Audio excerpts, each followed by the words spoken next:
This lecture is being brought to you in part by the generous gifts of these sponsors. Thank you, everyone. You can hear me well? I'm so excited that so many people are here. I'm really, really humbled and excited. Thank you so much. So before we get in the theme for tonight, which is machine thinking fast and slow, and how the way we think as humans can inform and make AI smarter, I would like to, okay, here we go. I would like to say a couple of words and to do a little advertisement for our PhD program. So I feel at home here. I'm a senior research scientist at IHMC, mostly based in Pensacola, but we have our PhD program in intelligent systems and robotics that started in 2019, and it's a joint project by University of West Florida and IHMC, and it's a European-style PhD program with limited coursework and early integration into research. So talking about nieces and nephews, grandparents, anyone you have that you think would be interested, I would love to talk to them and lure them in the world of AI research and robotics. Currently, we have 6 graduates that have graduated from the program since 2019. We have grown to 30 students from 9 different countries, so we're visible internationally. We have 15 faculty between IHMC and UWF that supervise our students, and our students are supported in different ways by scholarships from Department of Defense, and then grants, ONR, NSF, Army Research Lab, the Department of Agriculture, NIH, and also we have, of course, our UWF lines.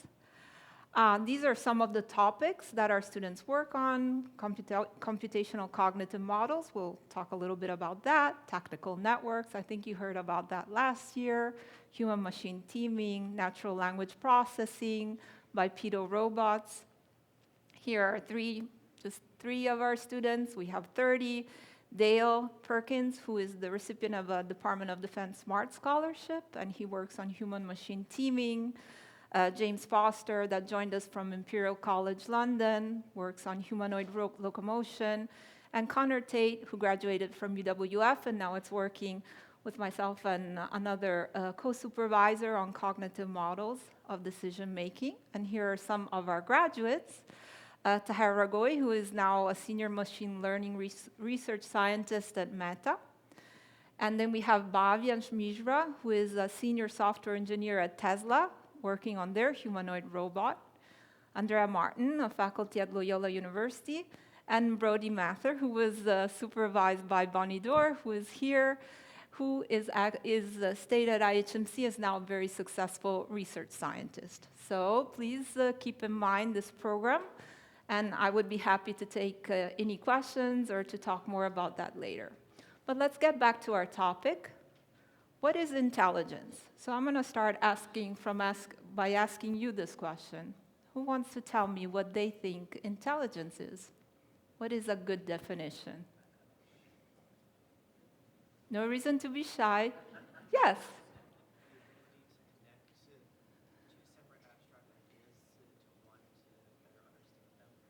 I'm going to repeat what you said because I don't think they could. So the ability to connect two abstract ideas to better understand them. I like that one. Nice, abstract, and I'll make it clear why I also like it. Any other? Yes. And also the ability to grow from one concept to another, to a higher idea and a higher idea. Mm-hmm. Continuously progress, yeah. Right? The concept of development. Inventing things and so on. Yes, great. Yes. Evidence-based decision-making. I don't know, a lot of people might disagree. A lot of people don't do it, right? But it could be aspirational, I guess. Okay, so let's see what other people said, okay? So David Wexler, who was a psychologist, and he was actually behind several of the intelligent tests that they use in the schools. I don't know, maybe if you have kids, you've heard of the WIPSI test. So he was one of the designers, defined it as the global capacity of a person to act purposely, to think rationally, to deal effectively with the environment. Another famous psychologist, Jean Piaget, who was more on the developmental side, said intelligence is what you use when you don't know what to do. Okay, so everything's right. Okay, so you see the developmental component there. And then, a physicist like Stephen Hawking said that it's the ability to adapt to change. And then we have a more AI-based definition by one of the founders of AI, John McCarthy, who calls it the computational part of the ability to achieve goals in the world. So what I want you to notice here is that basically we have two groups. Can you see my little green dot? Yes, two groups kind of definition. One is more, the psychologists have a more anthropomorphic definition, where the human and the behavior of the human is center. McCarthy has more a computational definition, so definitely inspired by AI. I like also Max Tegmark, another physicist from MIT, you might know him, that defines it in a very clean, general way, the capacity to realize complex goals. And the reason why I like it is because it fits both humans and machines, which is what is kind of interest to me. But because machines have actually a different kind of intelligence, right? So what are the differences between human intelligence and artificial intelligence? As AI has progressed, asking this question has become more meaningful. A while ago, it didn't even make sense to ask because they were really far out, and AI was struggling to perform basic tasks that humans were good at. But now it makes sense, right? With the new AI technologies, it's getting closer and closer, but yet they're so different. So the first difference is the basic structure, okay? So this is a picture, a close-up picture of actually human brain matter. And human intelligence is carbon-based, right? It's biological, and it's based on wetware, right? When we learn a skill or we acquire knowledge, the knowledge and the skill is bound to the actual wetware, right? So if I learn to translate, for example, from English to Italian, it's a skill that I know. It's a knowledge that I have bound to my wetware, but I can't transfer it immediately to any other human in this room right now, as of yet, okay? Instead, in silicon-based intelligence, hardware and software are split. So when a skill or knowledge is acquired on one machine or on one software, it can be directly transferred, right? So there is a division between hardware and software, whereas for us, and for the human brain, the two things are bound together. Another is the signal speed. Do you know how fast signals travel between your neurons? So in the human brain, they travel at 120 meters per second, so pretty fast. AI systems communicate almost at the speed of light, 300 million meters per second. So, we're a little bit slower there, definitely, right? Also, the way we communicate, you're here listening to my voice.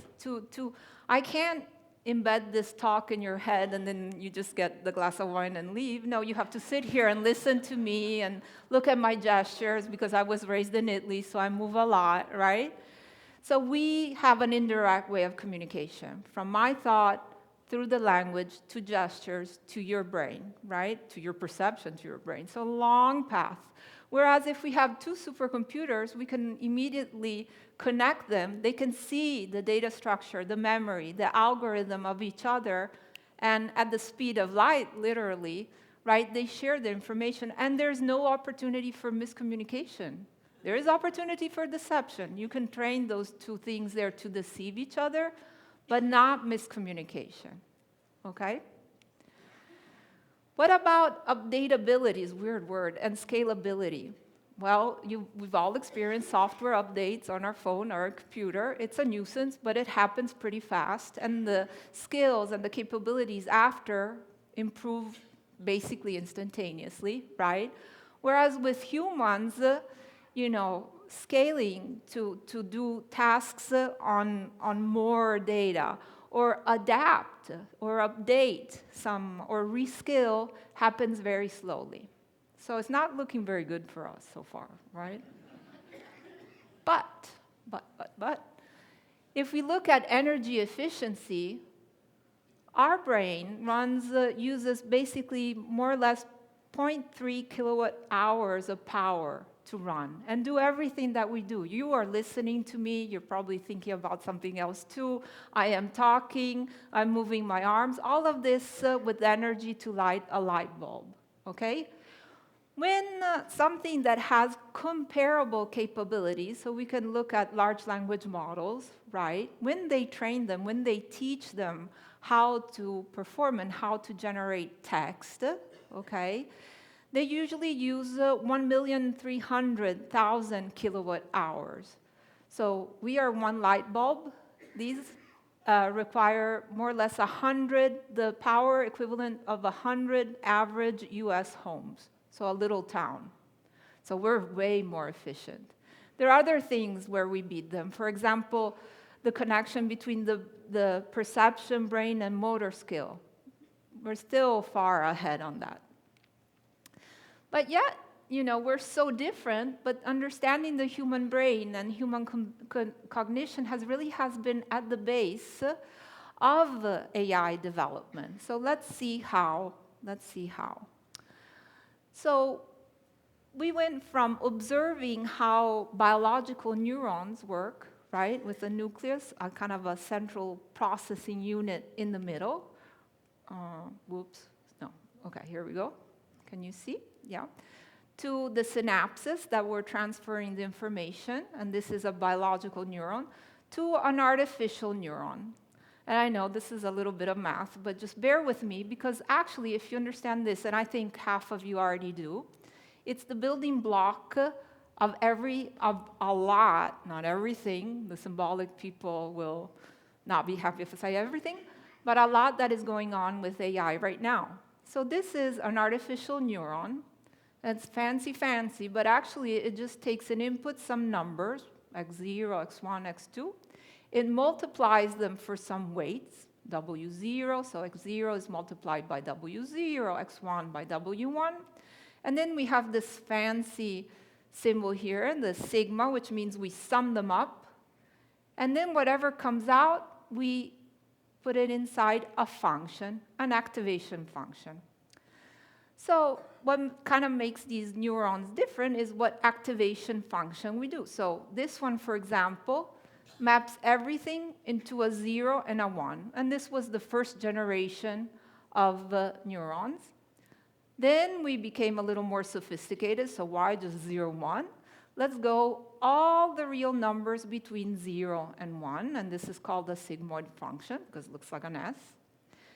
And now the third generation of neurons are called spiking neurons, and they're actually trying to get closer to what the neurons in the brain do, right? And instead of just mapping between 0, 1, they map into sequences of spikes. So now we don't just have a number in output, okay, but we have a sequence of numbers, a sequence of spike. So you see, AI is trying to get closer and closer and closer to mimic the complexity of the human neuron. Having said this, neuroscientists, when we AI scientists show them our neurons, they laugh and laugh and laugh because the complexity is still very, very far. So remember this building block, and remember these weights, okay, that I'm also going to call parameters, because I'm going to talk a little bit about them also later. Then let's go. So we've got the neuron, from neuron, biological neuron to artificial neuron, from biological network. Here is the connectome, okay, of the Drosophila, of the fruit fly. This is the first complete mapping of a being, right, that has been done. Okay, and we'll see the size. So here is, you see how complex it is, and this is just a fruit fly. And here you see an artificial neural network where I took the neuron that I described before, and I just connect them. I organize them in layers because I can. They're artificial, so they have to do what I would say. Okay, and then I just connect the ones from the previous layer to the second one, and all of these are all connected. They don't all have to be connected, okay? And you will be surprised what we can do with these things here, with this organization of neurons into layers. We will give it an input and an output, okay? And we will be able to do many things. Actually, that shape that you saw of the network, it lives only in my head, actually in my wetware, right? Because the way a network is described in the computer is like lines of code. There is no neuron. There is no physical. If I open the head, I mean, I love animals. I would never do that. Of the fruit fly, I will see this. Maybe I need a microscope. But if I open a computer, I'm not going to see the network of neurons, right? Maybe. Actually, what people are working now on are these neuromorphic chips. So, in most of our computers, the one I'm using here, I think probably the ones you use, unless you use neuromorphic chips, they're general purpose chips, right? Computational units that do all kinds of things. So neuromorphic chips, they say, well, let's do something different. Let's take the chip and print the weights of the neural network. And then you can use that chip to do whatever that neural network did, right? Recognize cats in images. Now, to be honest, so these are not general purpose chips because they can do only what the network can do. Having said that, there are some new Intel chips, Loihi is one, that can actually be retrained for other tasks. So they're becoming more general task, okay?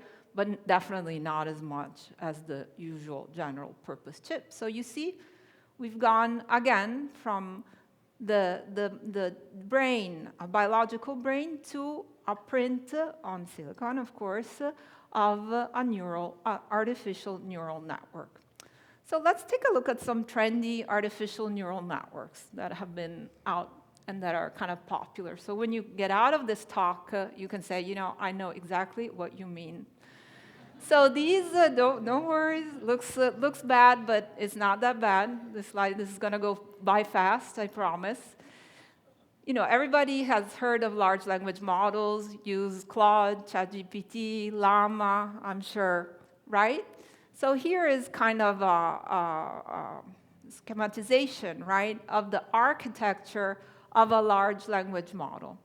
But what I want you to notice is all these blocks, multi-headed self-attention, all with these fancy names, they are just neural networks, layers of neurons connected to each other, okay? So with that neuron that I showed you before, if you stack them up in a smart way, you get basically a large language model. And you train it, you get a large language model. So what do? They take text and input, and then they produce text and output. Here, for example, I want to use them to translate, and actually we have the world expert of mechanical translation, so I'll be careful not to say anything silly. So we have a sentence, the mouse likes cheese, and we want to translate in this case in German, okay? So what do? We transform the words into vectors of numbers, and then I'm done because I can do my multiplication, addition, pass it to the functions that I showed you before, and I do it again and again and again. And then at the end, magic, I'm going to get a probability distribution over the words in German that generate the translation, where the more probable word is actually the correct one, the mouse, okay? So the point here is that these large language models are built from building blocks that are inspired by structures in our brain, okay? Although they are quite a simplification, But let's think about it. One of the most vivid success of AI is stacking neurons, kind of like the neural networks in our brain. Here's another one, vision language models. Who has heard of vision language models? Okay. So vision language models are kind of an extension, if we want, of large language models. So they take, for example, an image and some questions. So I'm going to give you this picture, and then I'm going to ask you with words, what does the image describe? Locate the objects in the image. And I do the same thing. I transform the image into vectors of numbers, the words of the questions into vectors of numbers, and then multiplication, addition through the function, abracadabra, we get these outputs, which are, for example, a description in text of what the image contains, and an answer to the questions. For example, you see it says, locate the objects in the image, and here you can see the bounding boxes around the objects with the labels, okay? So a vision language model is just a big, deep neural network that takes images and text containing usually questions, and gives you text and images in output that answer your questions. Isn't that amazing, just with these neurons? It's amazing. It's also a little bit sad for people like me who are doing also symbolic AI, because these methods are really, really powerful. Okay, so let's see, how big are these things in terms of neurons? We're talking about neurons. So if we look at the Drosophila, it has 130,000 neurons. That's why they could map the whole thing. It took forever, but they did. And 5 million synapses. If we look at a vision language model, it has around 5 million neurons and 8 billion connections, okay? So this is a real animal, right? These are artificial animals, I guess. And then if you look at a large language model, it has order of 10 million, or there is a trend to go kind of smaller now, and maybe 1 trillion synapses, connection parameters, okay? And then if we look at the human brain, we have 862 billion neurons and 100, in the order of 100 trillion synapses, okay? So first of all, let's be in awe of our brain and think how we can use better those 862 billion neurons, right, every day in a good way. In second thing, think that these 862 billion neurons created these 10 million neurons here, which exhibit a language behavior very similar to humans, right? Not better than some humans too, right? Me included, huh? All right, so let's look at the cognition level. And now I'm going to start talking a little bit more about the work I did with some of my students. So we looked at the neuron level. Let's look at the higher level of cognition, so making decision, planning. Let's look at decision making, okay? So psychologists, especially the quantitative psychologists, develop these models that try to predict how humans make decisions, make choices. So they try to kind of mimic and study their information processes, their heuristics, the biases, the emotions, what I do when I'm stressed. And one famous one is this multi-alternative decision field theory, fancy name for something that is it's brilliant but simple, all right?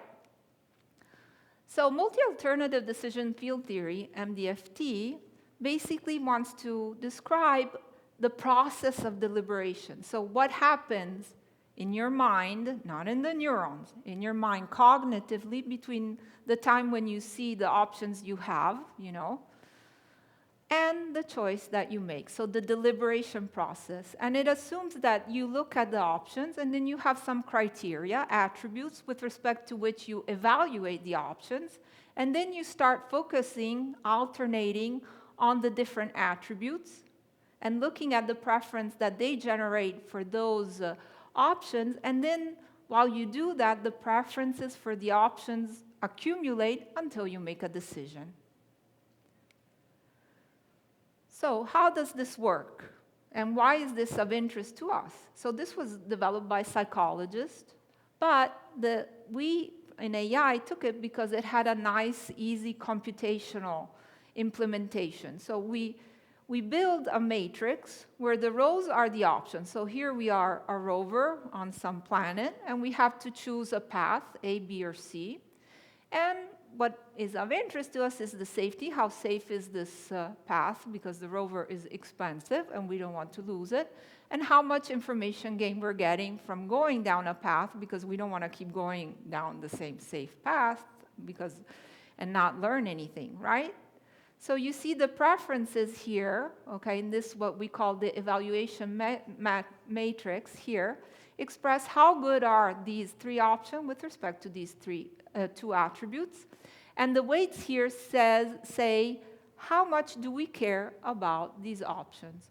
So what will happen is that 60% of the time I'll be focusing on safety, where B looks really good. And 40% of the time during my deliberation, I'll be focusing on information gain, where A looks good. And you see that path C actually looks somewhat intermediate, okay? So if we look, don't worry about what's on the left, don't worry about it. Look at how the preference accumulates, doesn't really matter. How the preference accumulates over the iteration of deliberations, right? So option B goes up, then down, and then this is all by just taking the preference from the previous step, looking at a different attribute, and saying, oh, with respect to this attribute, actually this option has this quality, right? And accumulating this. And then we can stop and say, you know, I have 5 minutes to make this decision. I'm at a restaurant. I can't stay here all night. Or we could say, you know, I'm going to stay here all night until I find something that I really love. So these are the two ways to stop these two deliberations. So what are we going to do with these things, right? So MDFT has been shown to be able to capture the irrational behavior, the biases. You know what humans would pick between A, B, and C most of the time? Let's see if your humans or your AIs. C, C, which is irrational, so he would be, see, no, it's not happening, told you. So they would pick C, and this is called the compromise effect, which is a violation of rational decision making, okay? So MDFT, if you run it the way we have suggested, can capture this type of behavior. So one thing we can do is to learn the MDFT of people, and it becomes an algorithm with data, and then we can put it inside an AI agent so it can predict human behavior and not be horrified when they act irrationally. But say, you know what, I think this human's going to go with C, so let me support him, let me anticipate that, let me prepare to go down with C instead of going, oh my God, why would you do that, right? So this is what I did with one of my students. Sorry, I don't know why I want to point there, nothing happens. So we used another of those neural networks, so we stacked up some neurons, right? And we assumed that we went on another planet and saw a successful rover and said, oh, look at this successful rover. 25% of the time it chooses path A, 25% of the time path B, and 50% of the time path C, okay? And then we give this choice distribution. We pass it through a recurrent neural network, which is just stacking up the neurons, and then some of the outputs at the end, we feed them back. And we can predict the preferences inside the matrix and how much the successful rover here cares about safety and information gain. Kind of, almost perfectly, okay? The other thing we did, I don't know, has anybody heard of the stable matching problems? Now we're going to go in. No? Yes? You heard of stable matching problems. So we're not talking about Match.com here. Okay, so we're not going to talk about that. It's an abstraction of two-sided markets, okay, where the two markets are, as you can see, men and women. And the men express a strict order over the women. The women express, each woman expresses a strict a preference over the men. And then what is the game here? You have to match them, a man and a woman, right? So that there is no pair of unmatched men and women that would prefer to be with each other than with their partners in the matching, okay? So that is stable. There's nobody that mutually, maybe I like you better, but you don't like me, so nothing's gonna happen. We don't want to have a pair that they both like each other more than their current partners, so they're gonna break their partnerships that we have established and generate instability, all right? And this is not, again, it's used to match residents to hospitals. It's used to match organs to patients. So these algorithms are actually used in practice, and Alvin Roth got the Nobel Prize in economics for this. So as we said, it goes beyond Match.com. Besides, I actually know the CEO of Match.com, so I shamelessly asked him if he knew about stable matching problems. But he said he never heard about them. So they use deep neural networks to match you if you're on Match.com, so that you know. So there's no stability.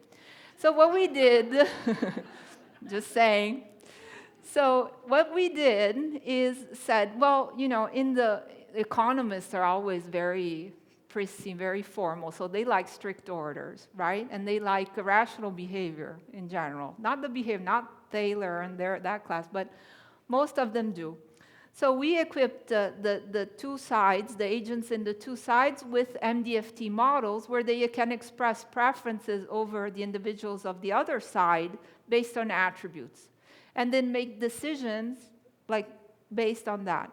And another interesting thing that AI took here, so these algorithms that find a stable matching, one of the most famous one is called Gale-Shapley. You probably heard of it. It's proposal-based, so it mimics what humans do. What do you do when you have to find a partner? You propose.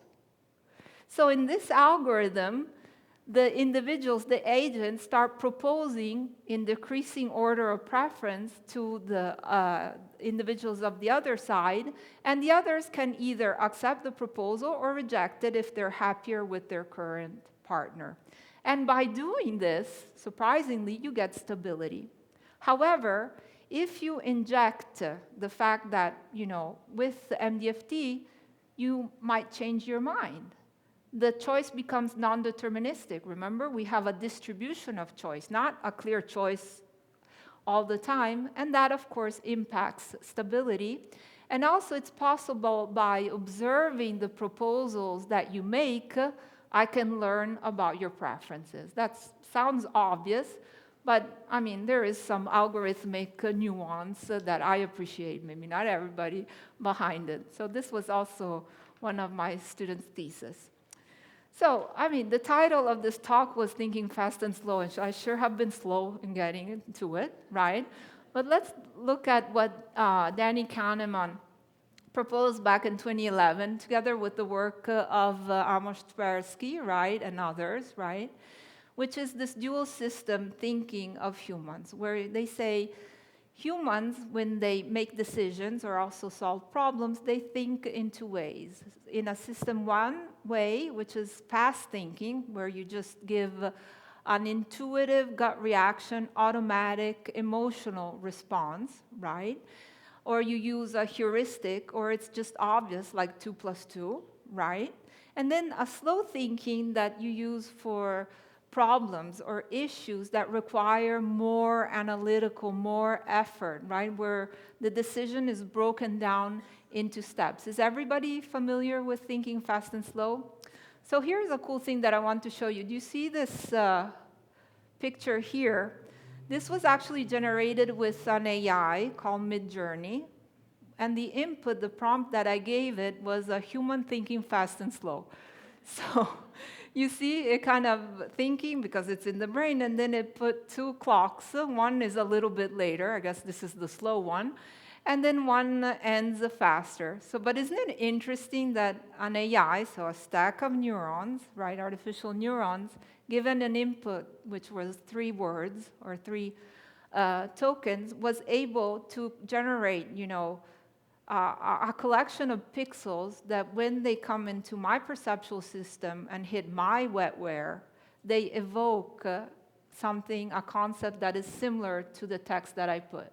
I thought that was really, really brilliant and really interesting.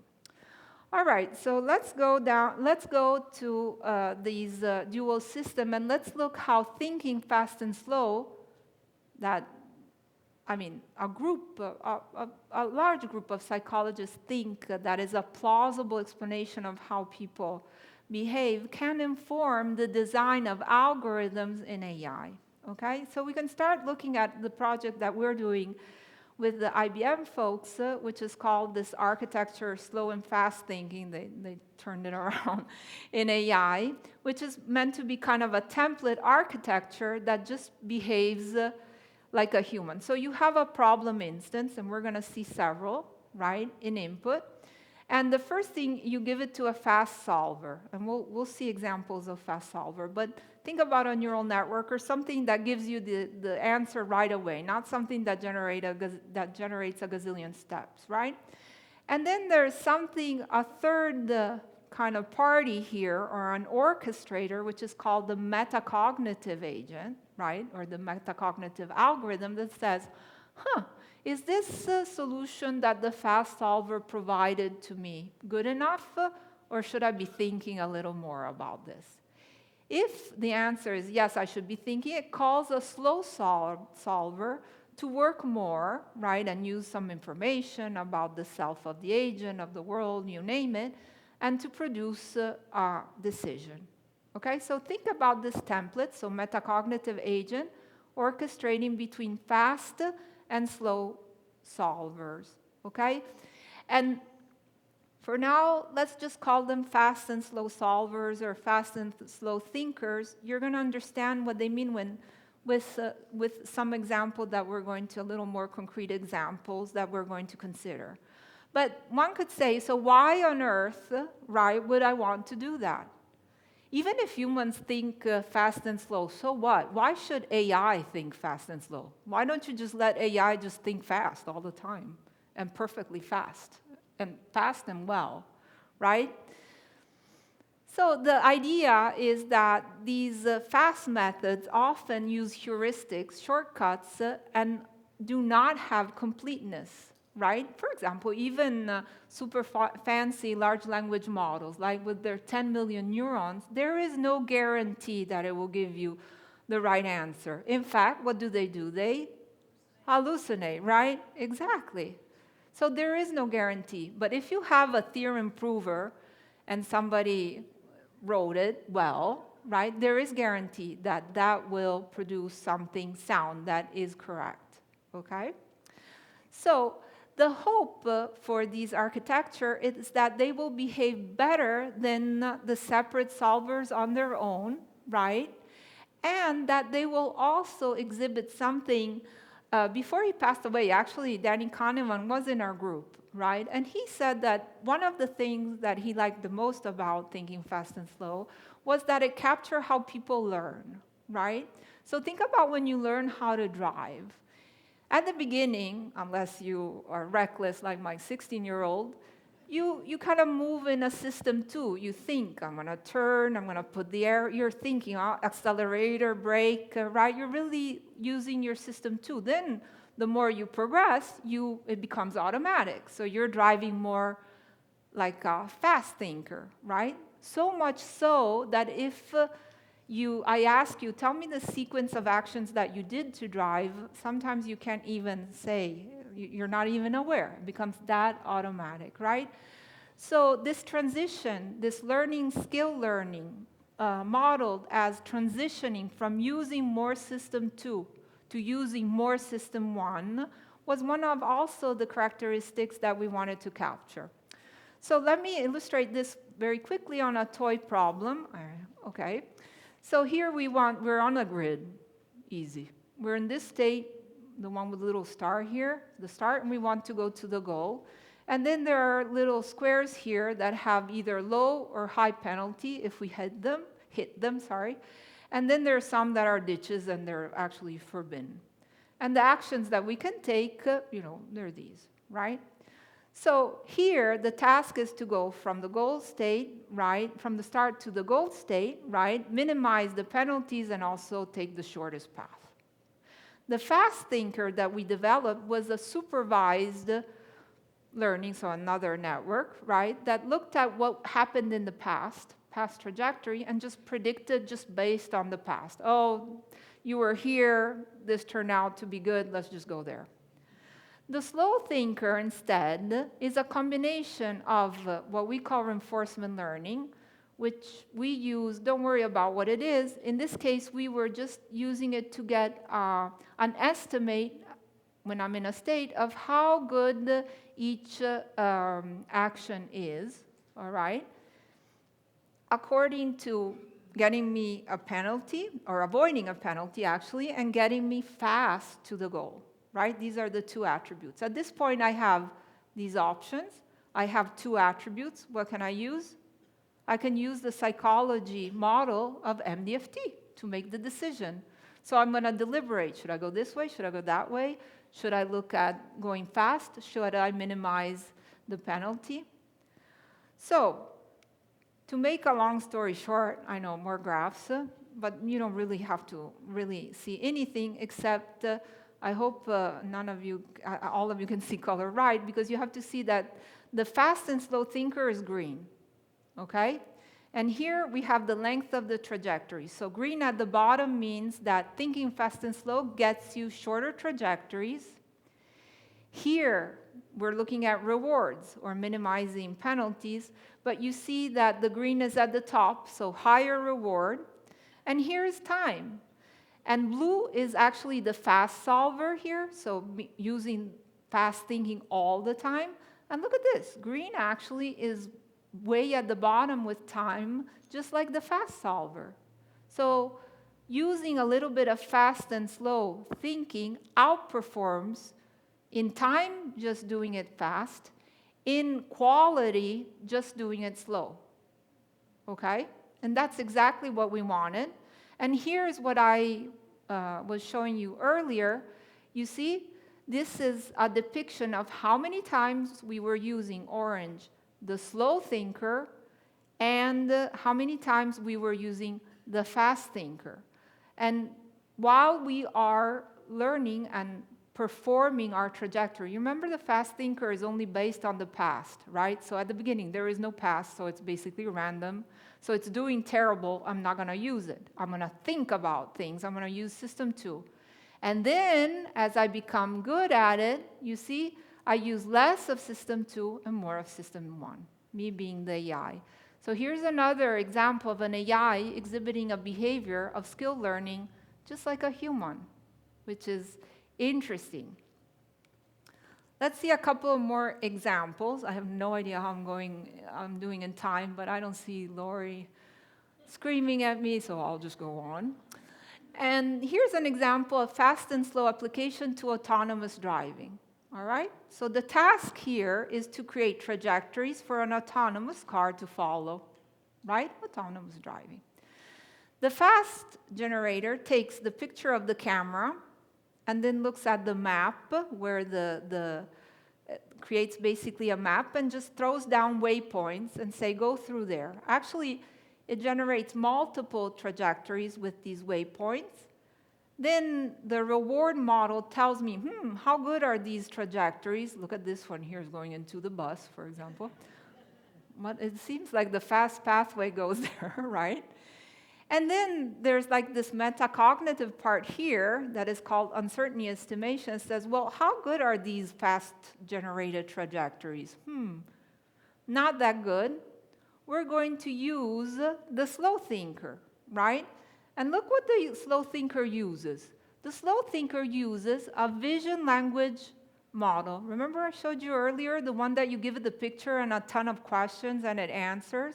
That's what it does. It gives the picture to the vision language model, and then it starts asking questions. Is it an intersection? Is there a line violation? Is there a car ahead?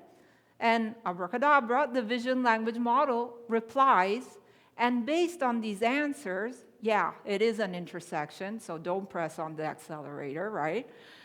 It generates a better path. And here you can see basically the difference between, here you see they're familiar and not too controversial, but here you can see the difference between the slow solver that misses the bus and the fast solvers that takes you on the bus with your car. Okay? Here's another example that I really want to mention. This is DeepMind. Has anybody heard about DeepMind? DeepMind, yeah. So Google group, right? Alphabet, I should say, because when you say Google, they screech. But, so what they did, they looked at the task of solving geometry problems. Okay? So here we have a geometry problem. I know, at the end of the talk, this is cruel. That's okay. You can have another drink later. So here we have a triangle, and we have two sides with two sides that are the same. AB and AC are the same, and you want to prove that ABC and ACB are the same angles. The two angles are the same, okay? So here, they use a slow solver, which is what we call a symbolic solver, that basically takes all the facts, A equal B and A equals C, and uses logic to deduce everything you can from what it has, okay? But just from these facts here, just from A equal B and A equals C, you can't deduce the two angles are the same, straight, in a straight modus ponens way, right? So the slow solver says, I can't do this. So here comes a fast component, which is a language model, not a large language model, but a language model which has been trained by DeepMind only to do these kinds of geometry proofs, okay? That says, what about, has an intuition, what about if we put a point D here in the middle? Then where B is equal to D and D is equal to C. You see, these are the blue lines here, are the new things that the large language model, past thinking, intuition comes up with. And then the symbolic reasoner gets called again, the slow guy, and it goes and checks all of whatever the language model blurted out, and it deduces everything it can, and ta-da, here comes the proof. Okay, so you're not going to get much of a paper published with the triangle here, maybe a little paper, but yeah. But these guys really went all the way. So here is an IMO, International Mathematics Olympiad problem here. Feel free to think about it while I finish my talk. And out of 30 problems, I think, in the Olympiads this year, Alpha Geometry 2 was able to solve 25, which means that the AI has the same performance as an average gold medalist. How can you be a gold medalist and average, a gold medalist at the IMO, right? But it's up there. It's up there with the top mathematicians in the world. This fast and slow thinking, intuition, blurting out, let's try this, let's try that, which is, I don't know, when you problem solve with people, that's what you do, right? What about this? And then there is the intuitive person that comes up with stuff. How did you think about that? And then there's the analytical person, the slow one that goes, no, let's check my line, right? Here's the last one, and then I'll wrap it up. So this one is an application of fast and slow thinking in robotics. And actually, this is interesting. So the idea here is to give instruction to a little robotic hand to do things like pick the yellow cube, or spell the word ICRA, or spell a word with the little letters, okay? So the interesting thing here is that the fast solver, okay, is just something that sees a picture and gets some text. For example, pick the yellow cube, and you see the yellow cube there, right? Right, and then generates a simple trajectory. The slow thinker uses another vision language model and tries to extract the intent. For example, here, do you see, I'm allergic to spicy food. What does it mean? What instruction is this to a manipulator? It's not. But in the tray, there's a hot chili pepper, right? So the vision model can say, oh, they're looking for a spicy food. Let me see what's on the tray. Oh, there's an orange, a lemon. Oh, there's a chili pepper. And then issue in text an instruction says, remove the chili pepper. And that's what happens. Another cool thing here is that they used actually a large language model to decide which of these utterances, I'm vegetarian, is system 2. So it needs a system 2 solver, a slow thinker. And versus the other ones, like pick up the toy and place it in a box. There's only one toy here, right? That's an easy that can use a direct, fast thinker. So I hope I have convinced you, okay, that there are several ways in which our beautiful brain, with all its 800 billion neurons, can inspire AI. Although sometimes, when we see these AI at work, you kind of wonder, they're pretty good. They know more than me, right? So first of all, let's remember that we created AI. It didn't come on an asteroid, right? To the best of my knowledge, right? Never know, but to the best of my knowledge. So let's embrace this success, right? It's a great success. It has some, threats associated. Maybe I'll get invited again and we can talk about ethics and moral values and possible threats, but not here. Then human cognition should be an inspiration, but not a constraint. Think about how planes fly, right? Planes don't fly like birds, but looking at how birds fly informed the development of current planes, right? So it should be an inspiration, but we shouldn't be stuck on pursuing this AGI, artificial general intelligence, where we are requiring the AI to behave exactly like a human. I don't think, let's complement the humans. Because AI, in the end, is designed to augment humans. We're big on this at IHMC, to magnify the capabilities. So let's funnel, I'm all for basic research where everybody explores whatever they want, but let's really focus on those dimensions where humans maybe don't excel that much and the AI can be supportive. Well, thank you so much for your attention. And I'll be happy to take questions now.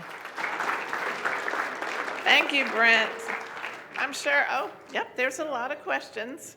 You're going to, can we ask later? Yeah. No, I'm going to throw this. Thanks a lot. I am a proud member of the baby boomer generation, and I want to know how AI can help baby boomers who are aging and have all the brain complications that go with that to be not such a burden on Gen Zs and millennials. So what do you say about fixing some of our problems? That's interesting. Actually, we have with the IBM group, for example, we are developing on the same line of thinking fast and slow. We are developing AI agents that are designed to nudge humans to use more thinking faster or thinking slow system and to guide them, right? Kind of act a little more like the metacognitive component. And I think that's really interesting.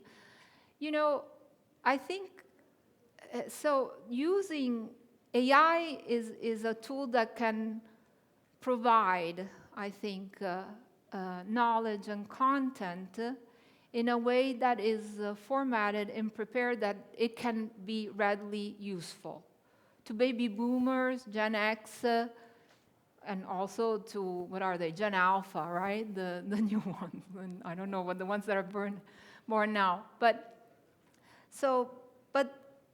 to be able to take advantage to it, you can't take it as a black box. You have to know a little bit how it works, because the mistakes that we are, we're good at predicting human mistakes, but not AI mistakes.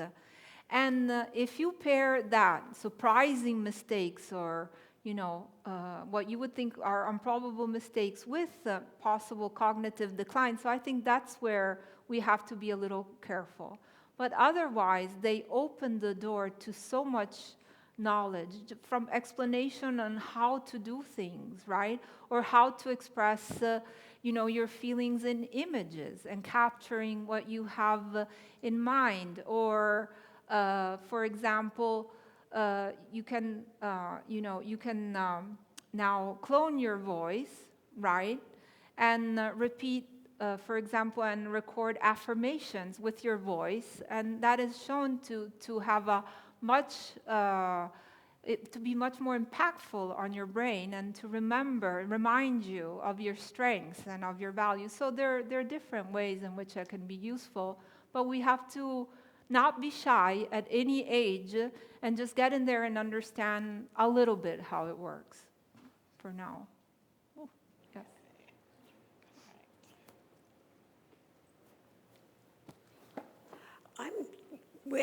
As this talk is going on, I'm thinking maybe one of the goals of all of us should be to change and rebrand the initials AI. It's artificial intelligence is the traditional way to think about it. You mean augmented intelligence. If we were to think about it in the ways of how do we augment human intelligence in so many ways, from robotics to thinking about the brain in different ways, to wishing we had Drosophila's brains, whatever. But really, think about it, it's not artificial intelligence. I agree. The term was coined by McCarthy, right? That we rebrand it.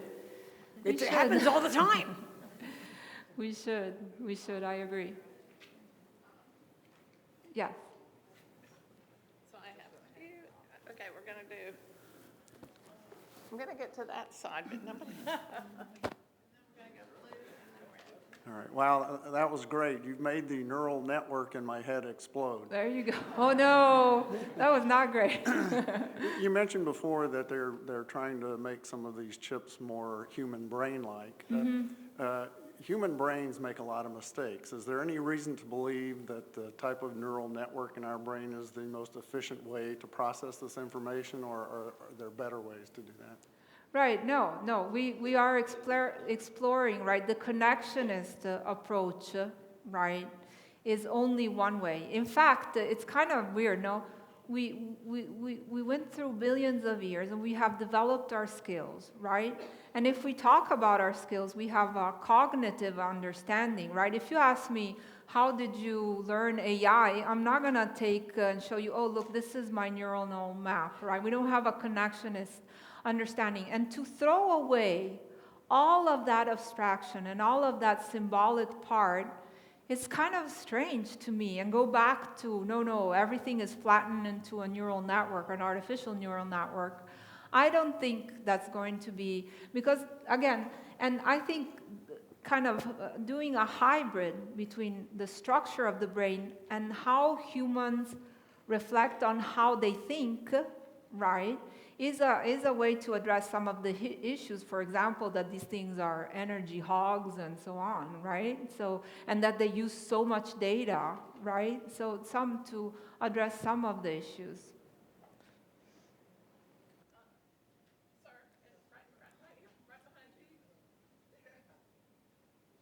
Now you have to ask a question. No, I You didn't. have to.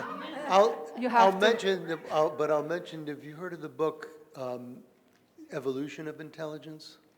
By?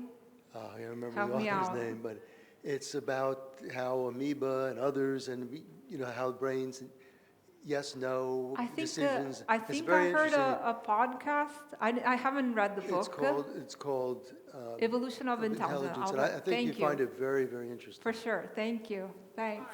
Evolution of Well, I had to Intelligence, say everybody. I had to say something. Jenny, you're next.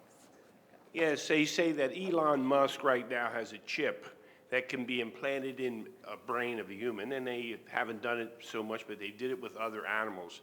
And the memory came 50% increase. It's just unbelievable. They're afraid that the emotional level with people with that kind of intelligence is going to offset their advantages. but they say they have that now.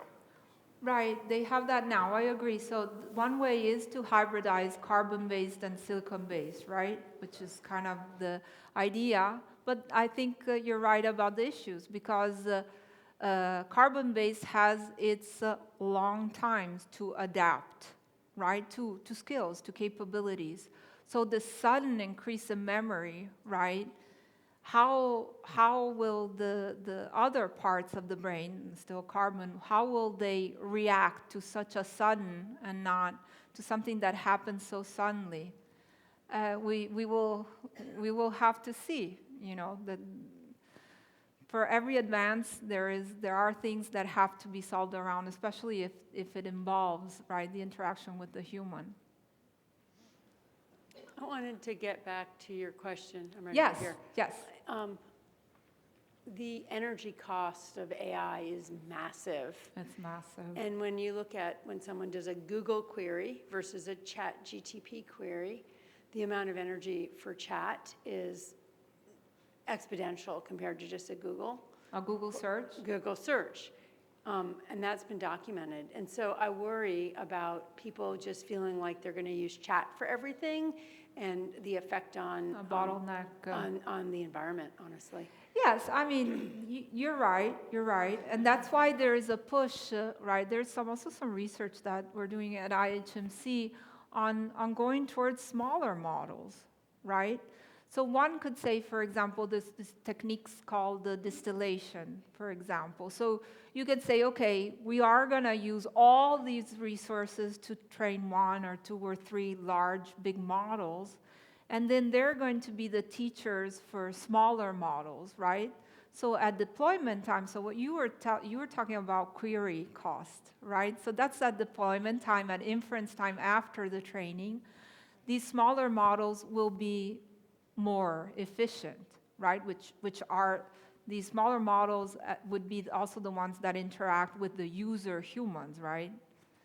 So that's one solution. So AI researchers are aware, but it is not clear to me if the speed at which this type of research is, addressing this issue is fast enough to prevent, with respect to the user adoption of AI and the increase of number of queries.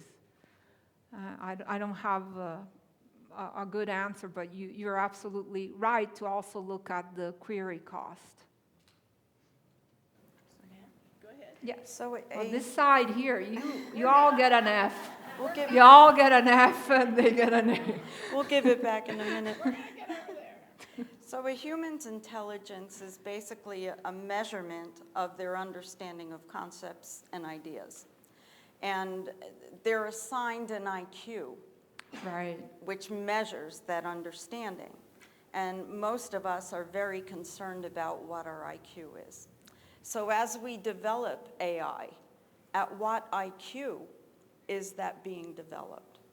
The IQ of AI? Yeah, that's kind of a tricky question, right? So for several reasons. First of all, the psychologist that I showed you at the beginning, David Wexler, when he developed these tests of intelligence, they were in response to this quantitative measurement of IQ. And then there was another book, and now I can't think about the top of my head, that kind of debunked IQ for one reason, because it looked like at the average IQ result for the average person in, I think, early 1900, then mid-1900, and then now. And it has improved steeply. Are people way smarter, more intelligent than in the early 1900s? I don't think so. But you know what happened? The way of the questions, the type of question and answers of the IQ test got embedded in the school system. So they became familiar. More people have become familiar with that type of testing, and now we're doing much better at it. So that's a definition of a bad measure. And for the AI, for example, for large language model, that's also another, that's even more, because there is the risk of contamination, where they read the questions and the answers, and then they can answer immediately without understanding. They always answer without understanding, although that's a question, we can talk about that. So, measuring intelligence is tough, because even if you look at the complexity of problems, right? If you think about it, how long did it take you to learn to recognize a cat? You probably saw 2, 3 cats, right? And the size or the amount of energy and the circuitry in your brain that is used to recognize a cat is somewhat smaller, right? But if I ask you to do a 3-digit multiplication, it's going to take much more effort. So a 3-digit multiplication is complex to you, but is very easy for an AI. Whereas recognizing a cat after training is requiring an AI a lot of layers, right? So we have to be careful on how we define, even if we define intelligence as a capability to solve complex problems, we're kind of moving the issue to define complexity. And anthropomorphic complexity may not be the same as AI complexity. I know that was like a spiel. I don't know what they gave me here, but maybe we can talk more offline too. Good spiel. Okay, this side gets an opportunity. Okay. I'm going to let you wait. Okay, and Dave, do who?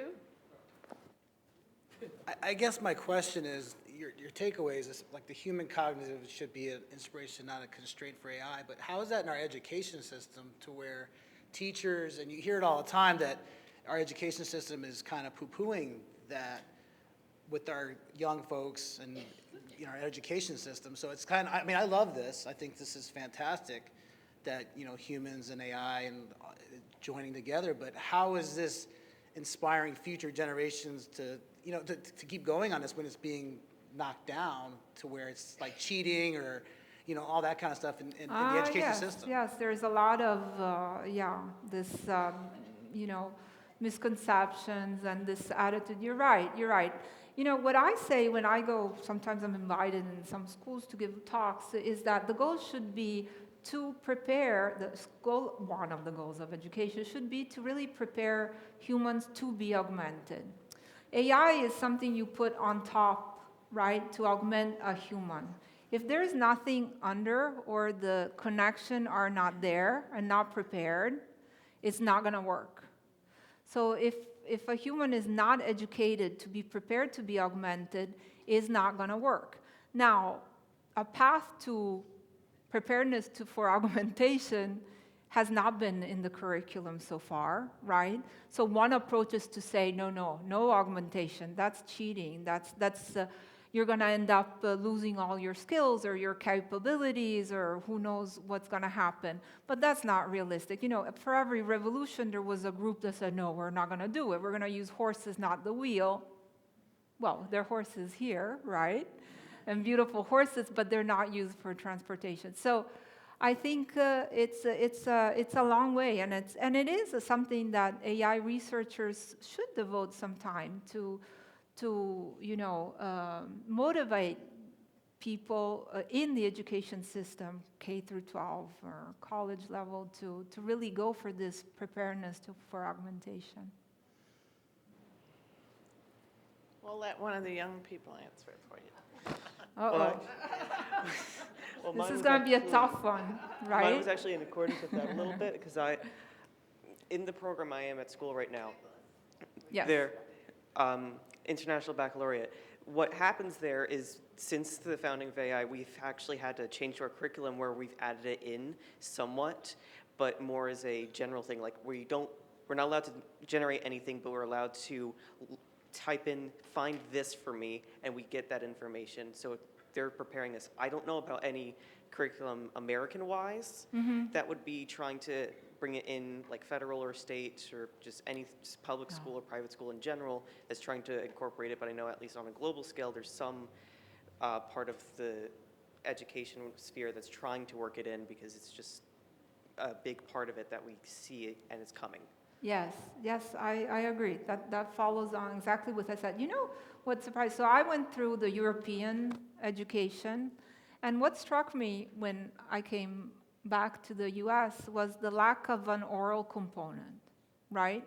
If everything is written, AI can do it for you, right? But even when we were doing calculus 11, when I did my undergrad in math, right, we had to do a written test, and then we had an oral test where the professor would pick a statement or a theorem. We had to write the proof then and there in front of them, right? So I think, reintroducing some of the oral component where a human goes and sits in front of another human and proves that they have understood, right? I know it's time consuming, right? But we had, it wasn't huge, 110 students, and they all did the oral, and we came every week because you didn't know. And so I think that could be, one way, although now, of course, you can clone the voice, right, and have the AI write the proof, and for a little bit, for a couple of years, it will still hold. All right, y'all, I think we're going to have to wrap this up. Thank you so much for coming. I really appreciate it. Great question. Thanks. Thank you. Thank you.